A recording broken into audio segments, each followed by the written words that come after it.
సామాన్యులకు పన్ను భారం తగ్గించే విధంగా కేంద్రం అయితే కీలక చర్యలు చేపడుతుంది.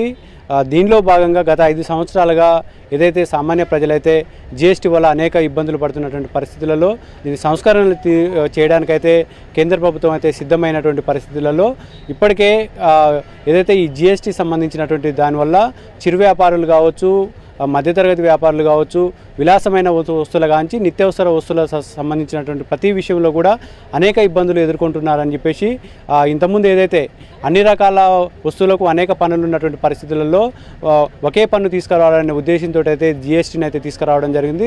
దీనికి అనుగుణంగానే 4 స్లాబ్లు అయితే తీసుకురావడం జరిగింది.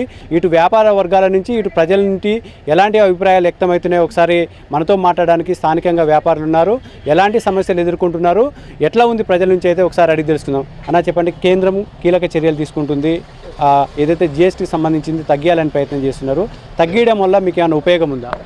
చాలా ఉపయోగం ఉందండి. అందులో అందరికంటే సామాన్యులకు, మధ్యతరగతి వాళ్ళకు ఇంకా ఎక్కువ లాభాలు అయితే చేకూరుతాయనే అనిపిస్తుంది. విలాసవంతమైన వాటి మీద ఎంత ట్యాక్స్ వేసినా వచ్చే నష్టం అయితే ఏం లేదు. కానీ నిత్యావసర వస్తువులకు ఎంత అయితే తగ్గుతుందో అందరికీ భారం అయితే చాలా తగ్గుతుందండి. ఈ విషయంలో మాత్రం మన కేంద్ర ప్రభుత్వానికి ధన్యవాదాలు తెలియవచ్చు. అంటే జీఎస్టీ వల్ల ఎంఆర్పీ కంటే జీఎస్టీ ఎక్కువ ఇస్తున్నారని చెప్పేసి ప్రజల నుంచి కూడా కొంత మాకు అధిక భారం అవుతుందని చెప్పేసి ఫీల్ అవుతున్నారు కదా. మీ దగ్గరికి వచ్చేటటువంటి ఎలా ఉంటుంది అంటే ఎంఆర్పీ అనేది అట్లా పెరగదండి. ఎంఆర్పీ ఉంటుంది. జీఎస్టీని ఎప్పుడైతే ఇంక్లూడ్ చేస్తామో ఆటోమేటిక్గా అది పెరిగిపోతుంది. సో దానివల్ల 10 రూపాయలది 15 రూపాయలు కావడం, 10 రూపాయలది 12 రూపాయలు కావడం అట్లా జరుగుతుంది.